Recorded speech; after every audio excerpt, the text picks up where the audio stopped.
I think that the comms and employer brand recruitment marketing world operates similar to a sibling dynamic, right? Like employer brand or recruitment marketing can seem like the annoying little sister who's trying to steal the jeans out your closet, and the comms team is the older sister trying to go out on a date tonight, you know? Yeah, So yeah.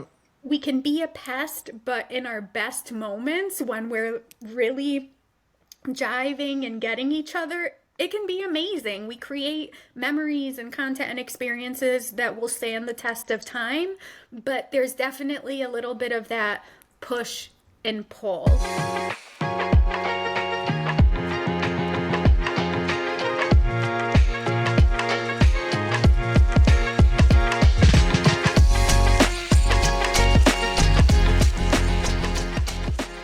All right, everybody. The time is here. I have probably one of the most exciting and brilliant luminaries in employer branding space that I've had some conversations that I was like, you know what, these need to come on Employer Branding Unfiltered. So without further ado, Cristal Mikenas, welcome to Employer Branding Unfiltered. Thank you. Thank you. If only I saw myself through your eyes, I would be far better off. Appreciate the kind words. I'm Uh, so excited for this conversation. Every oh, time we thank you. connect, we really just get into the fun stuff. And I always walk away with a new idea or fresh perspective. And I find Mm, myself thinking for the next couple days. So I'm just I love absolutely it. honored to be here and so glad to welcome others into the conversation too. Absolutely. Yes. Yes. We're going to get into all of the things. And for frame of reference, folks, when Crystal and I get together, we have such we dream out loud together. And the things that we walk away with, like, shit, we need to do all of that. Who's paying for it? And when can we get started? So we'll get into a lot of those things today. But I would love for people to just get a quick introduction to get to know you. What do you do? And what are you doing in the EB space?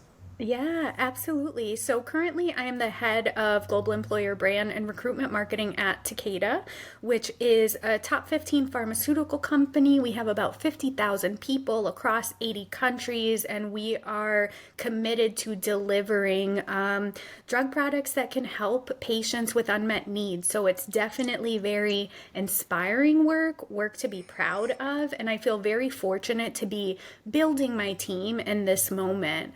We're getting ready to unveil our refreshed EVP, our new employer brand strategy. So, of course, a ton goes along with that. Rolling out a new career site, reviewing all candidate comms from first touch to when they become an employee, really making sure that we're able to showcase that culture and really help candidates, internal, external, potential, really get a true feel for what it's like to work here. So it's really exciting, and I have a wonderful team that's helping to execute on that. But in general, when you ask me what I do and who I am to my core, is probably a storyteller. My favorite part about this work and a part of why I'm so passionate about this space is just being able to listen to and celebrate those moments and experiences that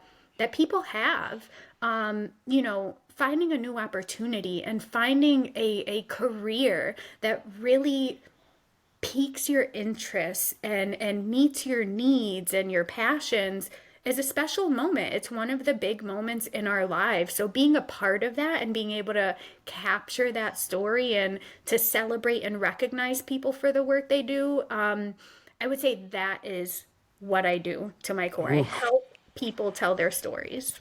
Oh my gosh. See, folks, this is why she's here.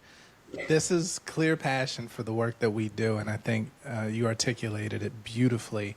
How important this work is to like people's like real lives. Mhm. It's more than just putting butts in seats. So thank you for that. I my natural follow up is when did you? It's a question that I ask all guests. But when did you fall in love with employer brand? Let's see. So I think a clear cut answer It's probably 2015.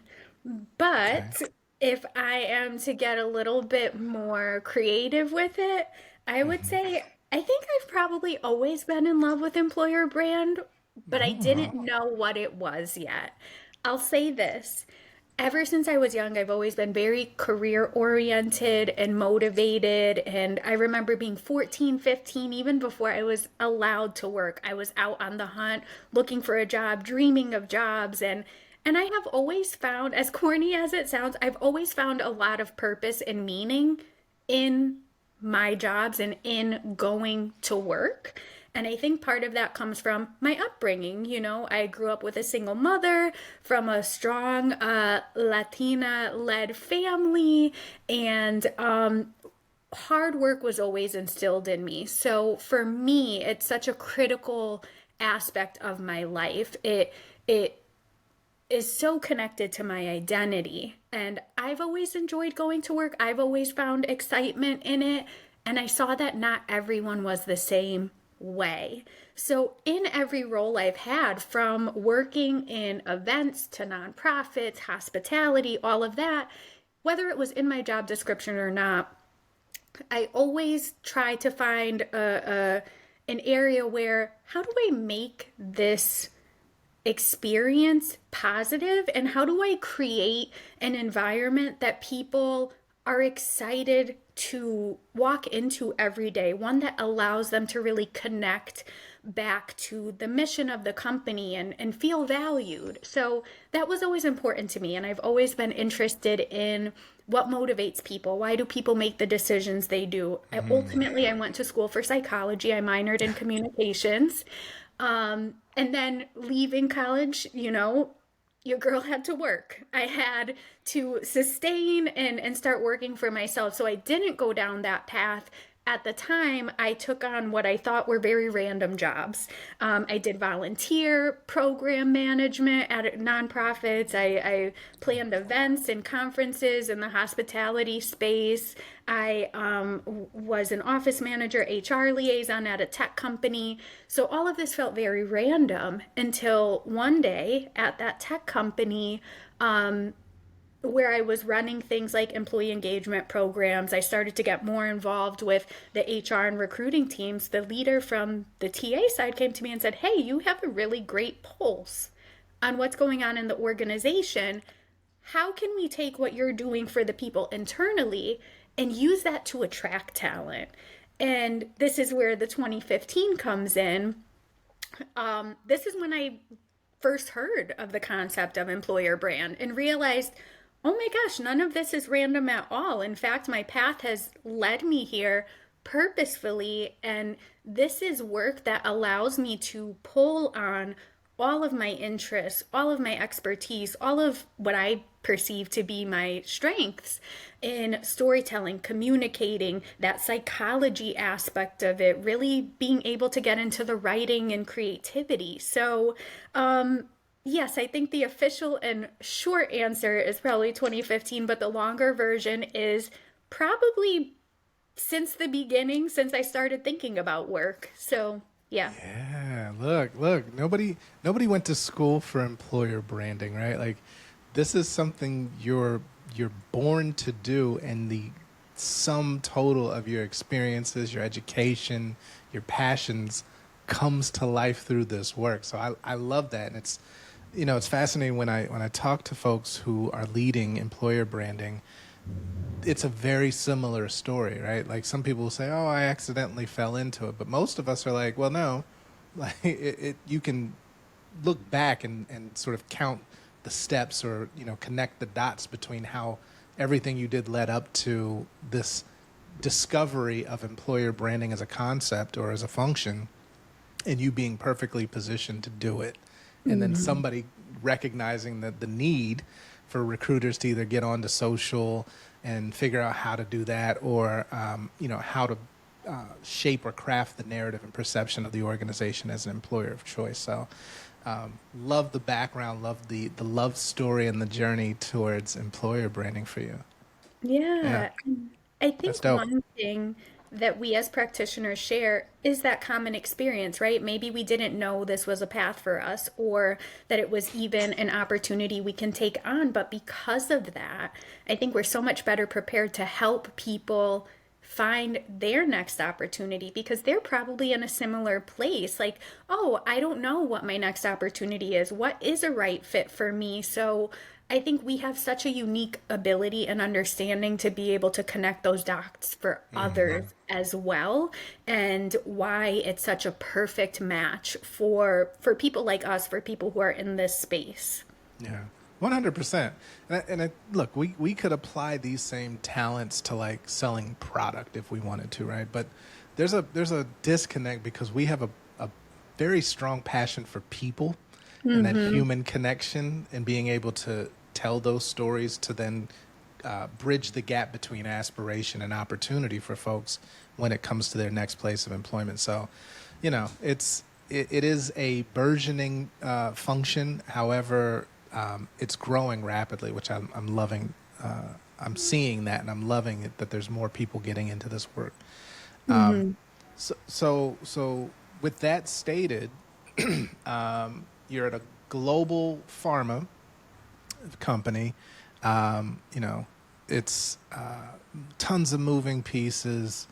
You're bringing a brand to life, but where does employer branding sit within Takeda? Like which function?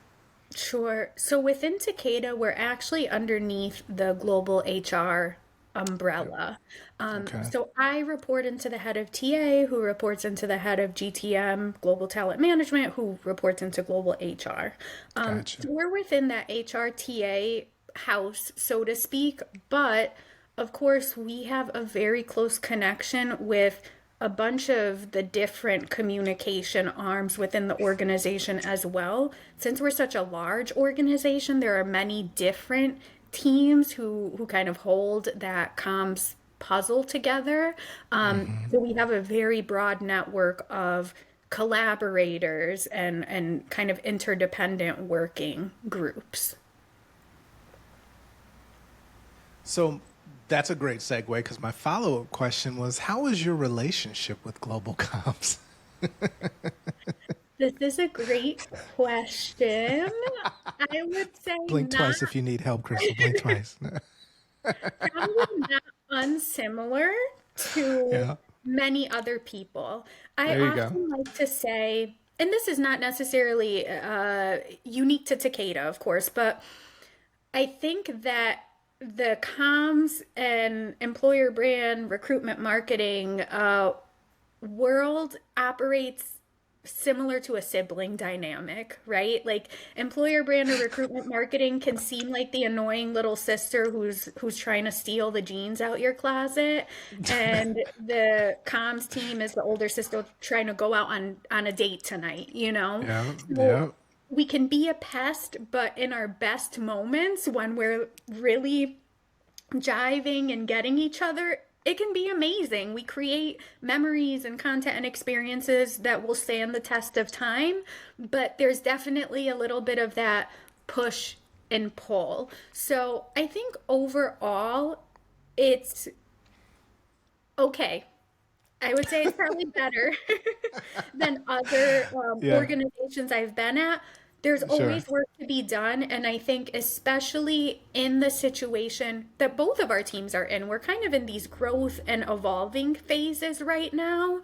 I think that there will be an ebb and flow still because we're growing. We have to figure out how we're growing as our own individual teams, but also how we're going to grow together. So I think that treating that relationship truly as a living, breathing thing and not getting too comfortable in whatever the current phase of that relationship is important because it can always change. Dynamics of organizations always change. People are always coming and going. So I think cultivating it and working on that relationship as you would your own personal relationships is incredibly important. So I think that was probably a little bit of extra context than you No, were it's looking perfect. for, but all that to say, hey, day by day. Hey, look, this is employer branding unfiltered, so all context is valuable, and I Yes. think that's probably one of the best articulations of that relationship dynamic of being like, siblings, and one being more elder, and exerting a bit more power dynamic to the younger sibling, trying to establish Hmm. themselves and find their agency, but also still needing and respecting. And Yes. it's a great analogy, one that I've never used. I've often compared employer brand and corporate brand to like siblings in the same household. you Hmm. know Obviously when they step outside the house, they're representing the family, but when you go into their rooms, they're very different. Yeah. so Yeah. this tracks. I will add this to the lexicon of analogies of siblings and Hmm. employer brand. But no, that's really good, and you're right, it's not unique to any one company. I think as long as there is a function that has historically been the primary and sole mouthpiece for an Yeah. organization, and now has to deal with somebody who is not in comms or marketing, coming with a voice, a perspective, a tone that is not the corporate brand. I get the territorialism. I get the Hmm. the wanting to control that. How have you dealt with some of those challenges in the dynamic? And you don't have to get specific or whatever, but more so, what are you doing to encourage the leadership to get on the same page at the highest level so that it makes your job a bit easier? Yeah, I think that's a great question. And the last point you made is how are we getting leadership? I think that's an incredibly important aspect of it is this kind of needs to come from all layers of the team, right? Because in our I don't want to say lowest, in one of our valleys, um, we've had support at the top from leaders at that top level. I think sometimes where that breakdown can happen is really at the middle, right? Even when you think about organizational dynamics as a whole, independent of employer brand, comms, what have you, when you look at organizations in general, where a lot of that noise comes from is really the middle portion. So it's similar there. So for me, it's not so much an aspect of leadership. It's an aspect of building up those relationships, that trust, that credibility for everything in between. Because we are both working on the direction of our leaders who are aligned. How we shake that out in execution is really where the differences happen. So how we build that trust, how we build that relationship, I look at it in a couple different ways. So one is, how do we lighten the load for that team? How can we reduce the burden? And how do we show ourselves as a valuable partner to them? Because if we can solve a problem for that team, whether it be helping to divide up work. So, for example, at the organization we're at currently, right now, we really only have one social channel, which is LinkedIn. One channel, about 300 different communicators within the organization. That's a lot of competition for one channel. Granted, Right. people are all 300 aren't creating content within a But day, but it's a lot to manage. So how can we support and mitigate and make that process easier for the team that owns it? So one thing that came up, for example, was, oh, we're actually getting a lot of non-compliant requests through social to be posted here, and it can be difficult to manage or deliver feedback or what have you. So we approached them and said, okay, we hear that. We don't want to add to the noise. And in fact, we think that we can support you in this effort. Let us know, like, when you get employer brand content, let us know and we can help manage that. And we can help people get aligned to resources or have funnel people to us when appropriate. So I think helping to lighten the load and showing up and saying, what can I do for you, is an important piece. The I second love piece that. I Yeah. really think is co creation. And what I mean is, like, end of year planning, mid year planning, honestly, whenever you can get someone's calendar aligned to yours, pick the time. It doesn't matter at what point in the year, but just sitting and saying, hey, we have very similar work. As a matter of fact, we probably have the same or very similar goals. Let's share our plans. What do we have in the docket? What's already in development? How can we support? Are there resources that we can share? And what is it that we want to do that maybe we can't do for whatever reason, but if we bring together our efforts, this can come to life. So I think really bringing each other along in the planning of the respective initiatives and efforts is important. Yeah, And then, absolutely. I mean, oh, please continue. I'm sorry, the last thing I Yeah. think is don't be afraid to advocate. Don't be afraid to push back, frankly, because there's been times where we've received pushback on content or an idea or an initiative, and I'm the type of person, I'm not just going to take no for an answer. I'm going to ask a couple follow-up questions. And while maybe at the beginning that might seem like I'm being resistant or I'm being insubordinate, the questions I'm asking are really to help us get at why. Why are we receiving this feedback? How can we make sure this doesn't happen again in the future? Because we do want to be a partner. We don't want to be a noisemaker for you. So I think asking those questions, but furthermore, helping the team member, whoever the counterpart is, understand why you're asking the questions that you're asking. Because sometimes, especially you mentioned this word territorial, if we already know that these types of relationships and collaborations can have tension to them because there is this feeling of being territorial, just taking that extra step to explain and say, this is where I'm coming from, I think can help kind of thaw the iciness a little bit. Super practical tips and really good perspective, I think, on the partnership dynamic, right? It's how can I reduce burden for you? How can we co-create together and collaborate more closely? And then, you know, also advocating for what you're doing. And I find that last piece to be one of the most important because it's easy if you're junior, right? There's a lot of folks who are just getting into employer branding right now and they don't really know what they can flex on yet.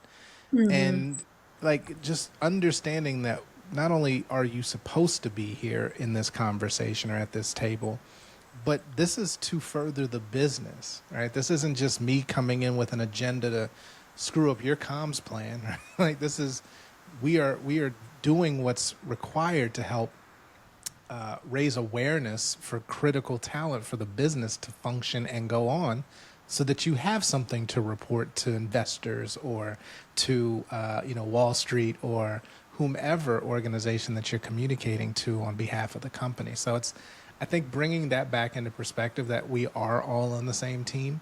We just happen to have very different mandates, both important. No one's more important or less important, but we have to figure out how to do this. And when you say you're working off one channel with 300 communicators, Listen, bruh, that's wild. that's a whole other That's wild. a And, whole other story. and And I'll take a guess at who's actually paying for LinkedIn, by the way. But we won't mention any names. I'm just saying. Typically, we know who's yes, paying for it.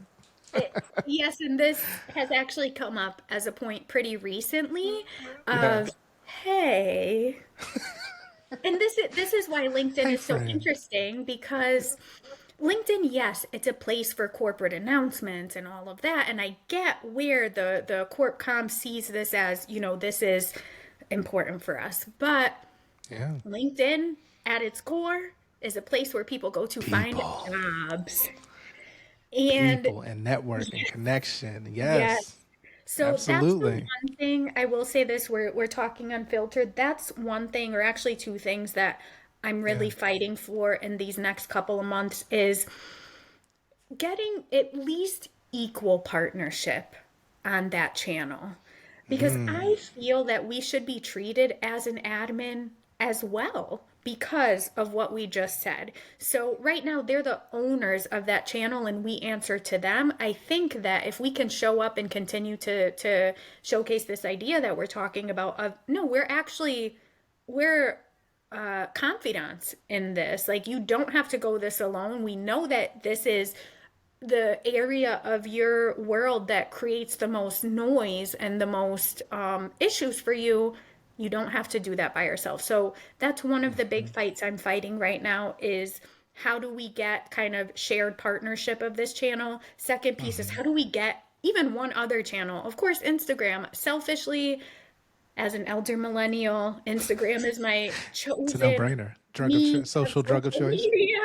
But I also think it's great for employer brand. Like, again, when you have so many people fighting for the same channel, that gets hard, but also some of the content that wouldn't quote unquote fly on that channel because of brand guidelines, brand whatever, is so well suited for a channel like Instagram because Mm-hmm. you are be able to be a little bit more fun just due to the nature of the platform. So again, I think it's a work in progress. We're starting to, get that argument together and really leaning into the data and understanding what are the pain points. Where's the hesitancy here? Is it, oh, Mm-hmm. it's because, pharma is notoriously Regulated. Highly regulated, regulated. Yes. highly regulated. Sure. And I know that those are some of the concerns. What is our plan? How are we prepared to Mm-hmm. manage that and make sure that it's actually not a concern at all? Yep. Yeah. Yeah. So, That was one of the first things I would do to your point around, especially being in pharma and biotech.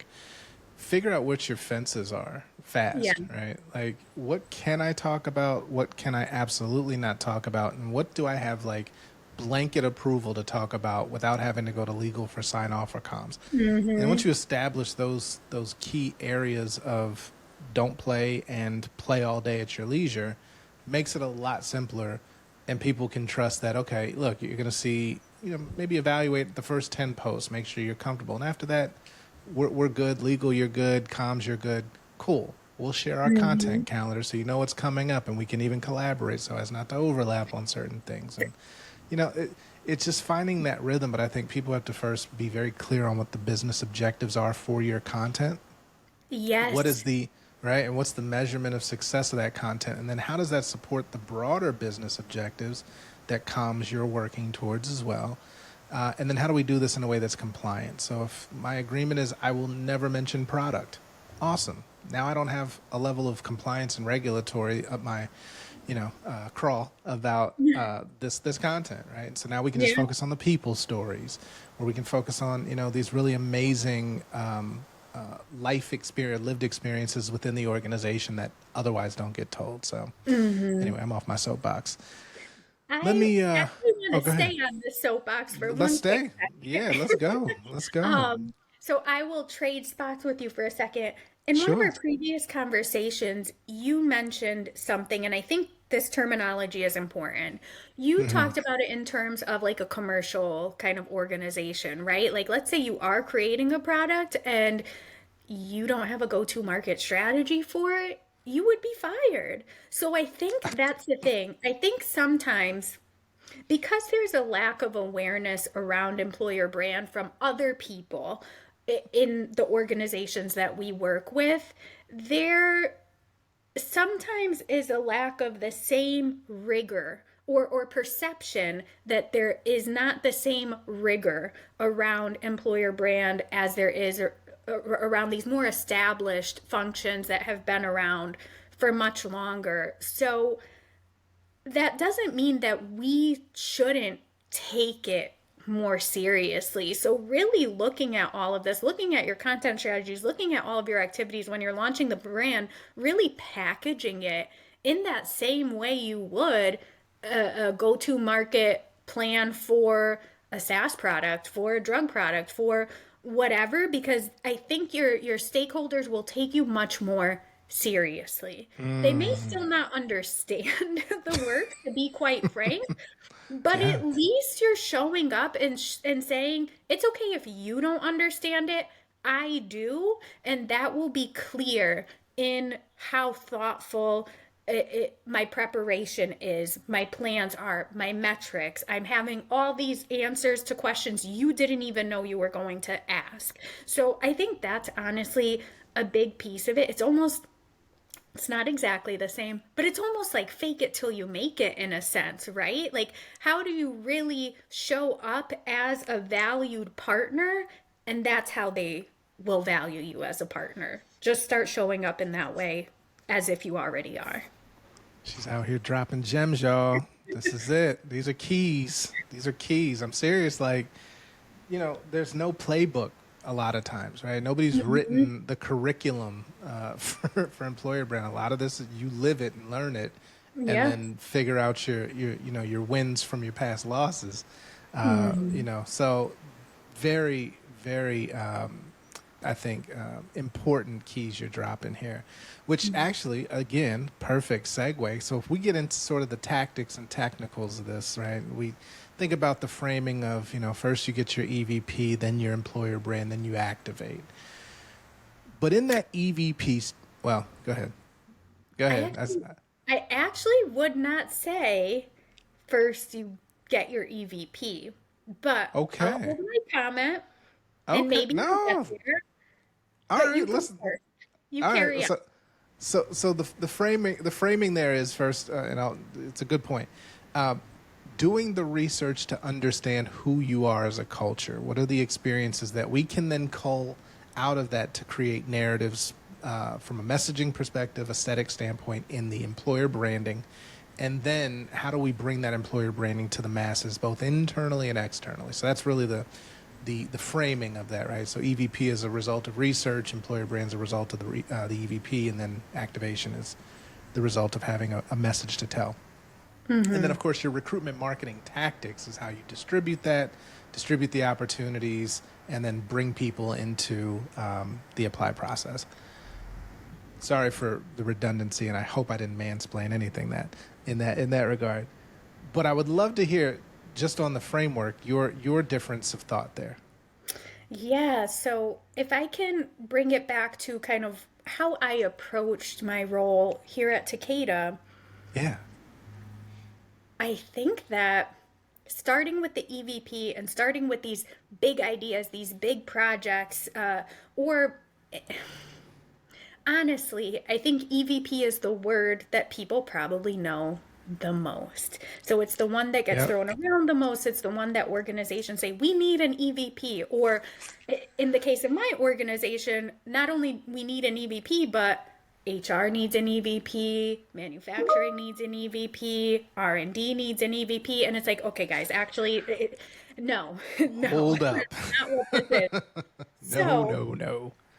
seeing this and just coming into this organization, knowing that it's large, it's complex, my first line of action before I even started dreaming big was, hey, recruiting community, TA community, what do you need today that you do not have?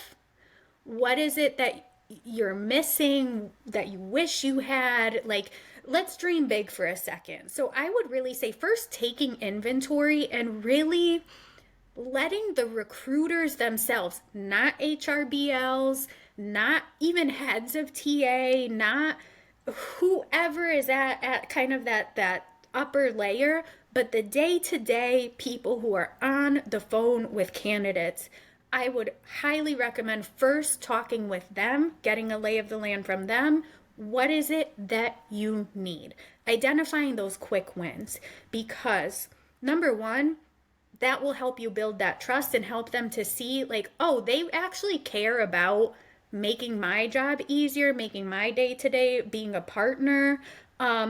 So that's a way that you can kind of get some quick collaborators. And then because these are the people who are really going to be responsible for helping to push out and amplify, champion your work, it is really helpful if you approach them first. Again, this how can I help you attitude, And then once you start doing the cool stuff, the fun stuff, the innovative, experimental things, you already have people who are on your side because they're thinking, wow, they were able to deliver this small thing that I've been asking for, that I've been begging for who knows how long.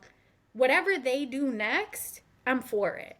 So that's why I say, even before you get to the EVP, just kind of like take an inventory, get a wish list from your recruiting team, and see what can we do immediately to help kind of massage these pain points a little bit, and you'll be much better off in the long run. That's fascinating. And it's fascinating because it's not a typical take, right? Let me say this. I've seen a lot of the former where you were talking about, every leader in the business swears they need an EVP. Well, let's first establish what an EVP is, and we'll do the education around that. And then we'll talk about recruitment, employer branding, and what is that designed to do? What is that? What is the specific outcome you should be expecting from that? And then we'll talk about recruitment marketing, which I think is what you're probably saying we need. We need more high quality candidates coming into the organization and being hired. Fine.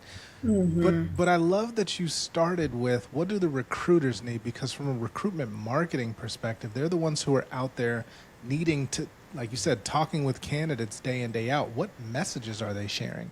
What are those things that they're highlighting that would attract or compel somebody that they've got in their funnel as a, top talent that's really hard to find? What can they say that's going to differentiate their organization from every other recruiter? What are those Yeah. materials they need for campuses or conferences or congresses and all of those things? And I love that because far too often they become the downstream beneficiary of the employer brand and recruitment marketing work rather than the primary customer. The only thing I would say about that also is, and I don't know if this has been your experience, but then when you start with them as in recruiters to find out what they need, have you experienced where it's like, okay, well, when can you get me that flyer or that social post graphic before you even develop the Yes. brand? So, Yeah. How do you as deal you with were that? talking, this is where I'm following your path absolutely. Yeah. So, Yeah. in fact, the I approached it in this way because of exactly what you're saying. Sure. In my mind, in my understanding, I guess, employer brand or brand marketing in general is a longer game.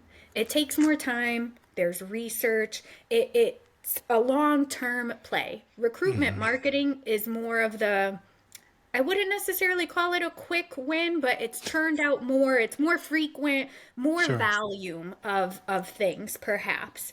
So, how do you, especially if you don't have an EVP, you're refreshing an EVP, you need these materials regardless. um, Yesterday. and people don't have, like, coming into the organization saying, okay, cool, I'm going to do an EVP, best case scenario, it'll take minimum 6 months. All the recruiters are going to look at you like, okay, well, I'm still going to be doing whatever I'm doing anyway. So I would urge this. It is okay if you don't necessarily have your EVP on lock, because I forget where I saw this. Maybe it was Ben Phillips or someone else, some other thought leader on LinkedIn, who mentioned the EVP or your brand isn't about selling at all, actually. It's about revealing. So you can deliver quick wins to your TA community without having this defined look and feel and messaging. What I would say is lean into what already exists. Because there are things that you can surface and that you can put together for your recruiters that can still be brand compliant, that still achieve the same end without having this robust developed whole brand book together. And it's ways to say, okay, how can we connect people to the resources, the information that they're looking for, and start there. Just give that team something. Maybe it's okay, I'm pulling together an FAQ, or I'm pulling together a hashtag bank, or I'm pulling together resources for you that already exist, but maybe you didn't know existed or they're in different places. So that's kind of what I'm saying. You don't have to go full force, but what's that MVP, the minimum viable product, that you can provide today? Because they're going to be out there communicating whatever regardless. So, what is the harm in giving them something? Maybe it's not a fully baked, like I said, design, but at least they have the information right. At least you're getting them accurate information. So that's how I would say you can approach that. I'm also a fan of iteration and testing. So it's not horrible while you're out doing your EVP. You have this active testing going on with your recruiters where, okay, cool, we have a couple messages, we have a couple designs here. Again, they're brand compliant. Maybe they're not our renewed brand, but they're brand compliant. Lean into your corporate guidelines for this one, folks, until you have the other stuff outlined. But provide that to them, and I lost my thought here. It is so good. It's so good too.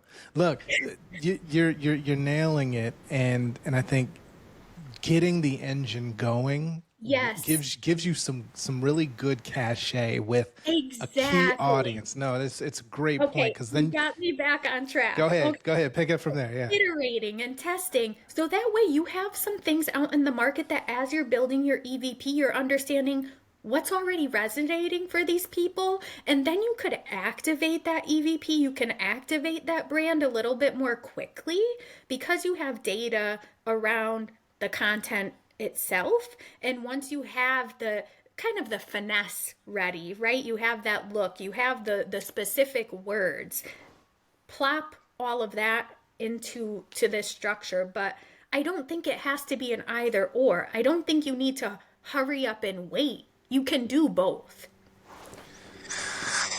Bars.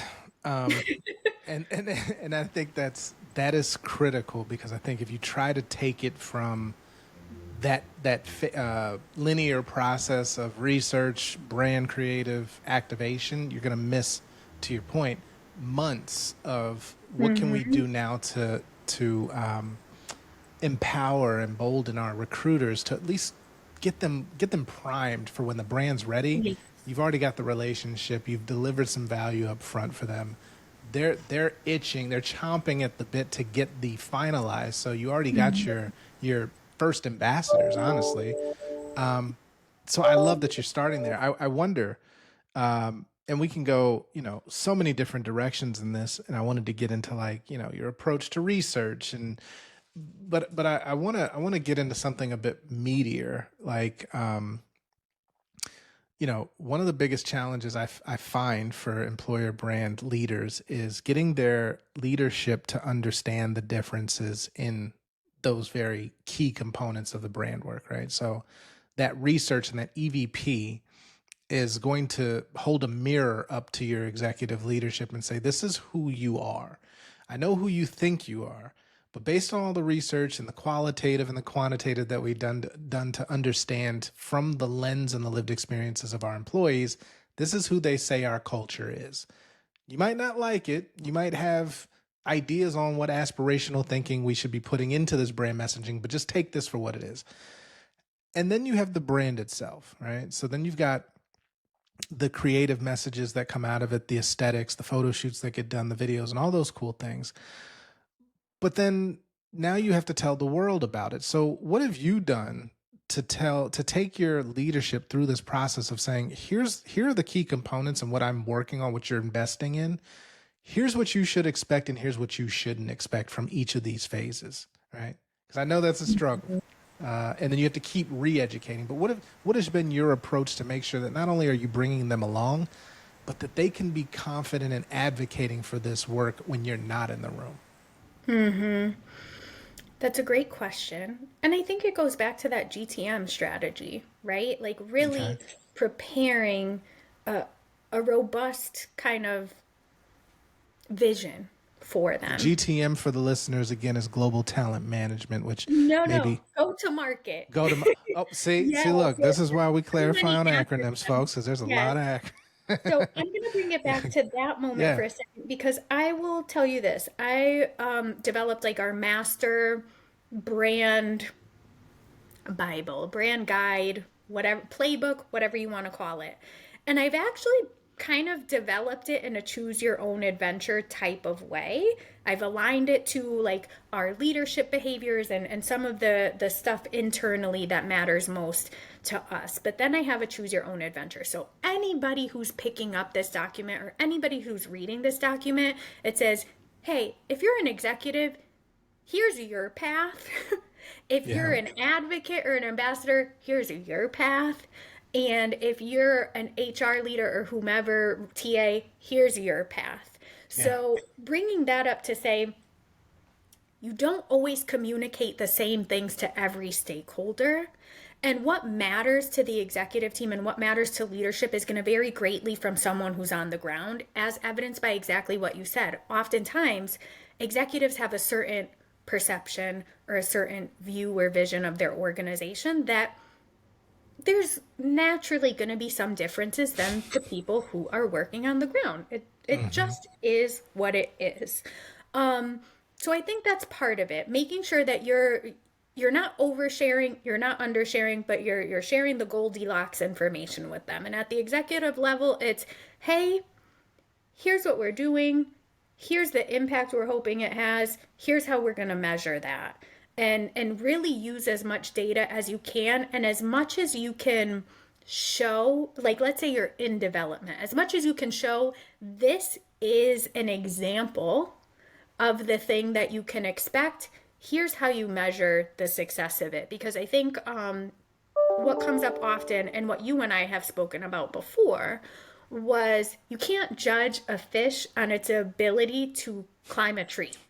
You cannot you cannot measure the success of one tactic the same way as others if that's not what it's meant to do. So showing That's right. examples, but also showing this is the purpose of this and here's how we're going to measure that. So really connecting those dots at a high level for them, because oftentimes the executives, they don't necessarily have time. You have to give them the elevator pitch. Here's the latest and greatest, the headlines.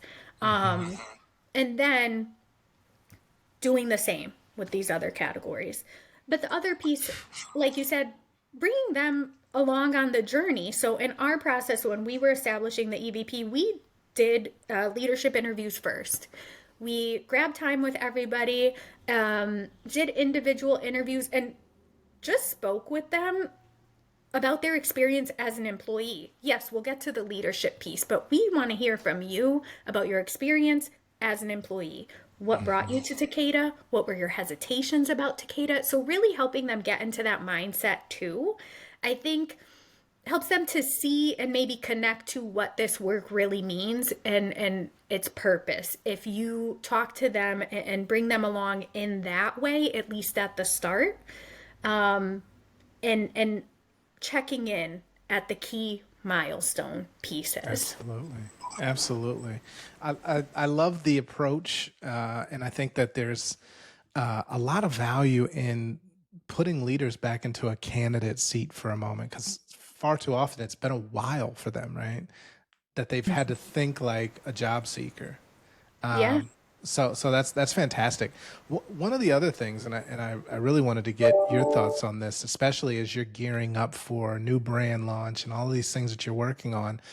But I think one of the most overlooked keys of success or factors of success for any employer brand launch is having the right infrastructure to support it once it's out there, right? So you have to have a great team. So talk to me about how you've assembled sort of the Marvel superhero uh, Woo. squad, as it were, Listen, it is a work in journey. progress. It's a Yeah. journey. I think we're there, but it's a journey. It's something that I would spend my time outside of work thinking about and just what it would be. I would be watching a series on Netflix or whatever, and it would just pop into my mind, and I would have aha moments about, oh, this makes sense, or this is how we should structure the team. And it's gone through iterations, and with every step, we were getting closer and closer. So, again, At Takeda, we're a pretty large organization, so how I build out the team here would be very different than I would at another organization. But at Takeda, for some context, again, global organization, large company. The other factor here to take into account is we are decentralized. So what that means is our functions, so to speak, kind of operate as their own independent business units. So there's some level of autonomy and flexibility at that lower level. So for us, the challenge is how do we build up a team that will make people feel good that they are getting the support that they need, but also that we're uniting behind the same story that will help us get recognized because in order to build a brand, at least the way I've been communicating it, you want that brand to be undeniably identifiable. And how do you do that if you have all these splinters in your storytelling, in your imagery, in your what have you? So, kind of bringing people along on that journey and helping them understand this united team is actually going to serve us better. But how do we make sure that they feel they're getting the service that they're looking for? So I wanted to structure our team like an agency. I wanted a mix of subject matter experts, but also people like account managers who are really responsible for cultivating those relationships. A go-to point person that can strategize with you about your needs and your efforts.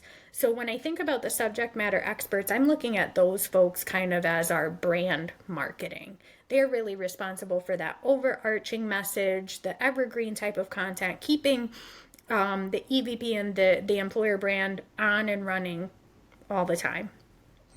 Then we have our account managers who are serving the business as strategists and focusing on that recruitment marketing specifically. So they're helping you to strategize on those initiatives and working through that. And then they'll go back to the appropriate SME. Like, let's say we have the digital marketing manager and it's, hey, we have a build coming up. What content do we need on the career site? And let me go talk with our content marketing manager. What kind of stories do we want to be telling? What is important here? So having that go-to person with the support of kind of the subject matter experts in the back. But then also having another layer, because you don't want all strategists, right? Because that's a lot of cooks in the kitchen. You have a ton of strategists on the subject matter expert side, and then you have strategists on the account management side. Who's doing the work? Now you need kind of a layer of people who are just doing like the recruitment marketing specialist, recruitment marketing manager. They're responsible for the day-to-day execution. Yeah. So that's kind of how I'm looking at my team is the three layers. We have the brand experts, then you have the relationship builders, and then you have the doers. The tacticians, yeah. Yes.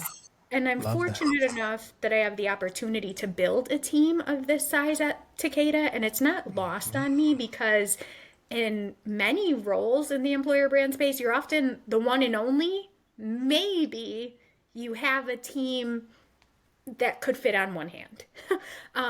So it will look very different from organization to organization, but when you have the luxury to do it, I think making sure, however that shapes out, that you're covering those different pieces of the pie. The support, the strategy, and the relationship. And these are spread out globally, or you said it's decentralized. So is this sort of a hub and spoke model, or is this you have key people in different, Correct. regions? Yes. Okay. So our subject matter experts or the brand kind of marketers, they're global. Then we have the account managers or the brand leads who are aligned by regions. That made the most sense to me because we have the business units. We have around 8, and we just don't have the headcount to assign a brand partner to every business unit. So for me, it's like, where are those nuances actually? Are they at the business unit level, or are they at that regional level? And for me, I figured we would have more nuances at that regional level because ultimately a campaign, the structure of it, while the messaging and the placement may change from business unit to business unit, that's not changing too terribly much. We know you need to hire people, so that process and that kind of templatized approach will pretty much kind of look the same. What will be different is at that local level, like how we promote or amplify in the US is going to look totally different than it does in China, than it does in India. So we need those experts more at the local level versus the business unit level because the TA team and our partners will tell us the needs at that business unit level. We apply the process to it. Now we just need someone with that understanding of like the cultural nuances. Of course, of course. Yep. And that then gives you a good base foundation for support once you've launched, and it's not just an email, right? It's Yes. if it's activation at country level or regional level, you've got people in place, which is a perfect segue. Yet again, you're like the perfection of segues. This is great. The activation part, which I believe personally is the most fun part of the brand strategy. How do you bring the brand to life, right? You've got all this work done on the creative, the messaging, you've trained or you've educated, you've done your road shows, but now it's time to go, right? What is your philosophy around brand launches, activations, and ways that not only bring it to life, but give people energy to want to Yeah. support and amplify it? So this is my favorite part of the work. And I think part of it is because of my background in events. I really want it to feel like a moment, like you had to be there for this era or this time in the company. Do you remember when? Type of Oh, thing. I love Um, that. so really making it sticky. And how do you do that? It's not a one-time thing it's certainly not just an email. How do you infuse this into every avenue possible? And how do you get people excited about it? And how do you kind of create maybe some mystery too? Some curiosity is probably the better Yeah. word. Yeah. You really want to create a build up. And I think about honestly the example I think about the most in this work is Fire Festival because they built Oh my up God, that was such a such great build up. Such a great excitement build up. around it. How do you build that same level of build up with your employer brand? Of course, not Not the the same level of execution. execution, but that build up and why what I think they did so well was that curiosity. You knew something was coming, you didn't quite know what, but you knew it was going to be a big flop or a big success is up to you. Yeah. But it was Sure. going to be something big. So how we're looking Oh, at this now is okay, how do we lean into the partners? And going off of this idea that the employer brand activation, a couple things, a couple notes I want to call out here. Number one is just as much for the employees as it is for external. I firmly believe that because your employees are champions of your work and you could create the best campaign, the best messages, the coolest concepts, but if people inside your organization do not care, then it does not matter. So you want to make sure that your internal people care about it too. That's number one. Number two, and here's where you can kind of get at that territorial aspect as well, is really communicating that the brand, the activation, whatever you're doing, is not about creating something entirely new. It truly is not. Really, it is about connecting your employees and your workforce back to all of the reasons why they came to this organization in the first place. It's about reconnecting to them to the resources that we have developed for them across the organization. It's about reinstilling that pride. So, I think messaging that and leaning into things that already exist will make your life a lot easier. It will curry a lot of favor with your stakeholders, and it will just help get visibility because you're not creating something new and creating a new task, a new chore outside of somebody's day job. So identifying initiatives, identifying landmark events at your organization that you can tag into. Start dropping Easter eggs. Start having a booth or something at these events about the employer brand. Throw a QR code somewhere. People, I will scan a QR code like out in the wild anytime I see one because I'm nosy. You Right. have to capitalize on that. Like think Yeah. how can you catch people where they're already gonna be?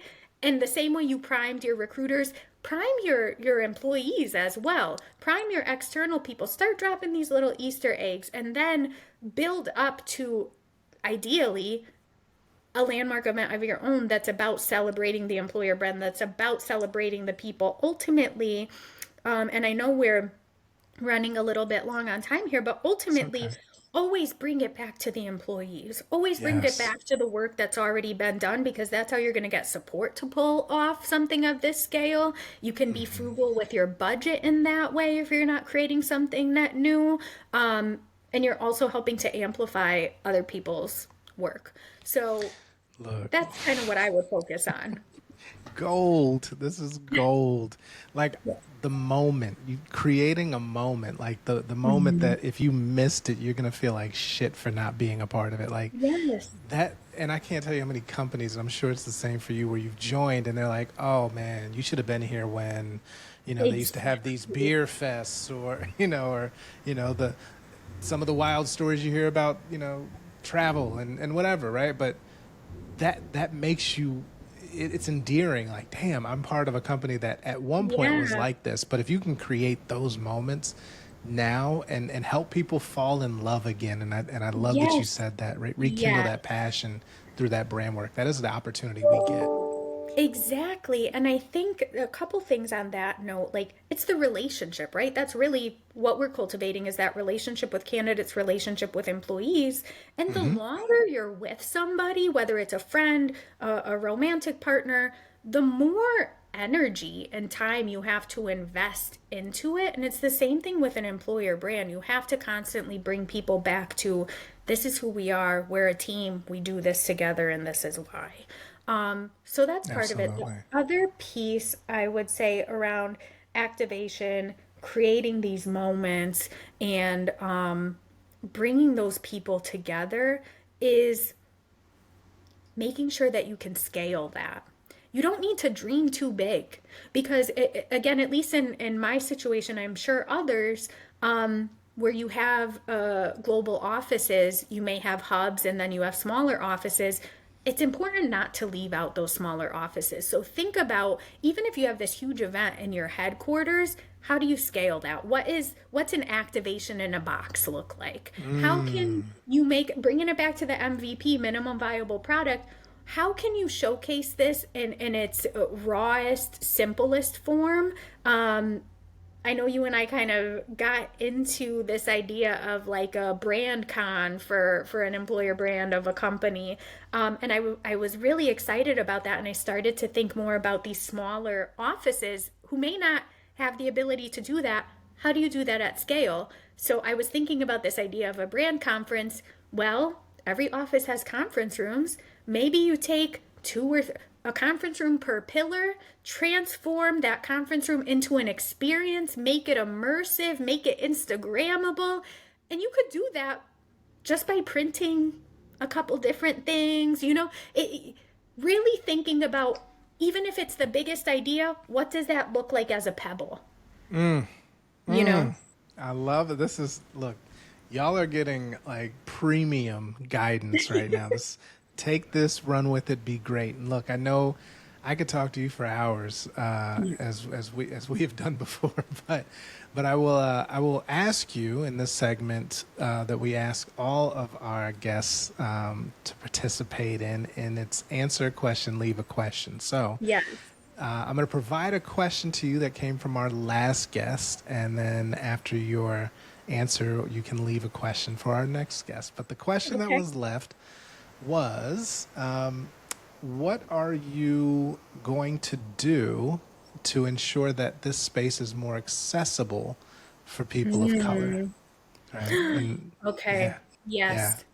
So that This employer is brand context of, you know, it's pretty homogenous, let's just say, and it's changing, but making this more appealing, even awareness around this space. What are you doing in this space to make this more of a welcoming space?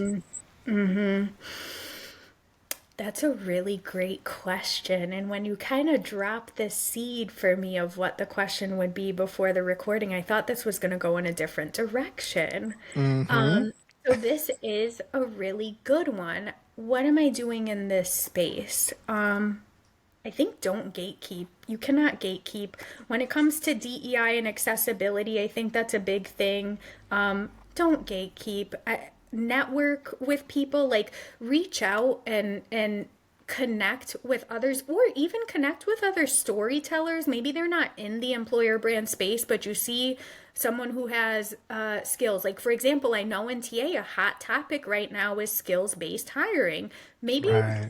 connect with other people who are in employer brand adjacent roles and uh, tell them a little bit about the good word of the employer brand today. Like, hey, I think you're almost put on your recruiter hat. Just reach out to people. Hey, I see you're doing great work. Like, I'd love to chit chat with you, talk shop, like, engage in that conversation, I think. And be honest about, like, hey, employer brand is great. We know that we want to be telling those stories of our underrepresented people in these organizations, and who is better to help tell those stories than someone who shares that same identity. And There it finally, I is. think just being real about the challenges and what you're facing. And me, even though I don't present as a person of color, I am a proud Latina, and it's something that I feel passionate about and is a core piece of me. So connecting with others in my space, connecting with our DEI leaders, and just making sure that that aspect is a thread through all of the work that we do is important.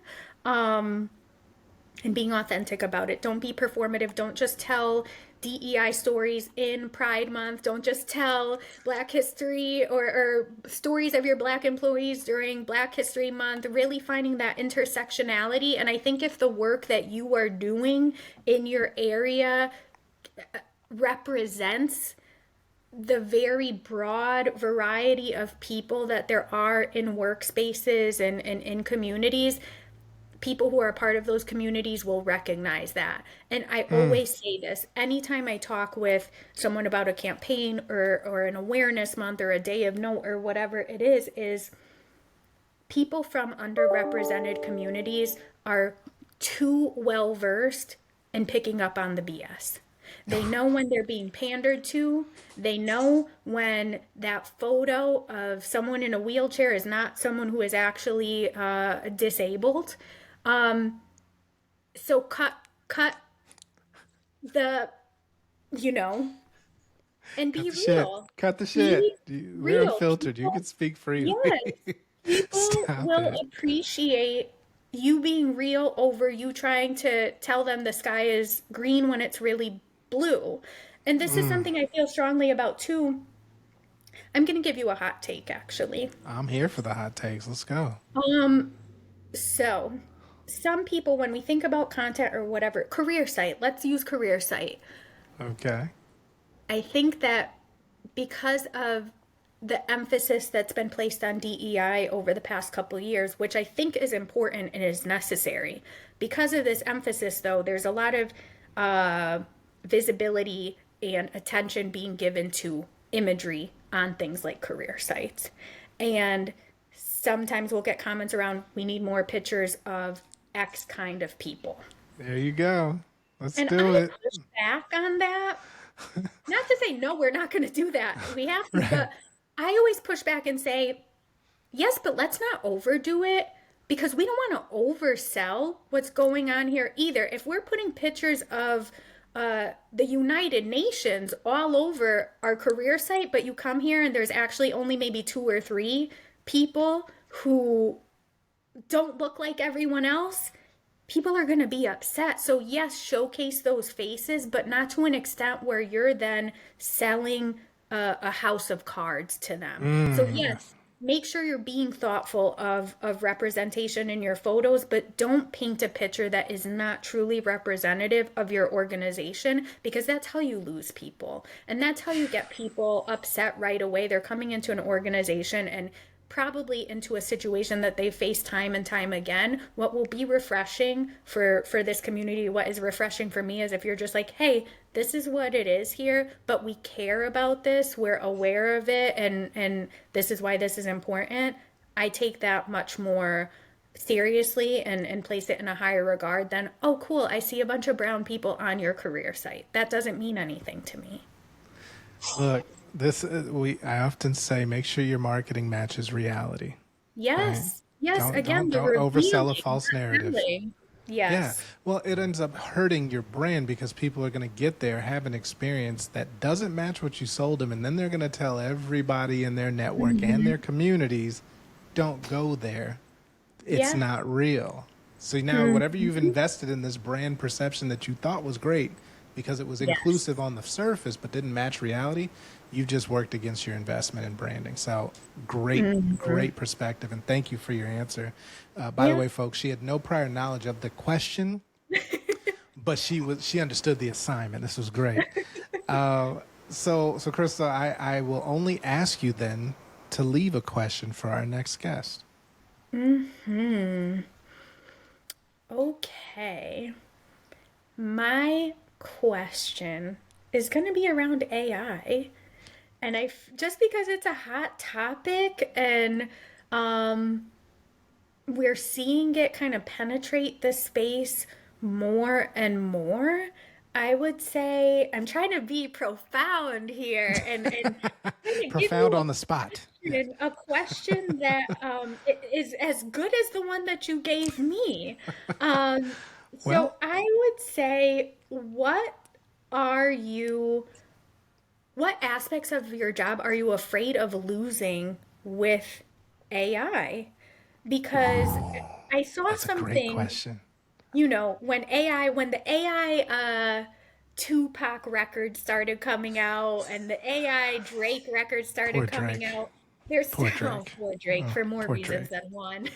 May he um, rest in peace. yes, but these records, like, it brought up the idea of AI is great. I want it to do things like my taxes, my math problems, the tasks that I don't want to do. I don't want AI to take away the things that I'm trying to create more time for by leveraging AI. So I'm just very curious, like, what are those aspects of your job that you're just like, man, I do use AI for this every day, but I actually hate myself for using AI for this every day.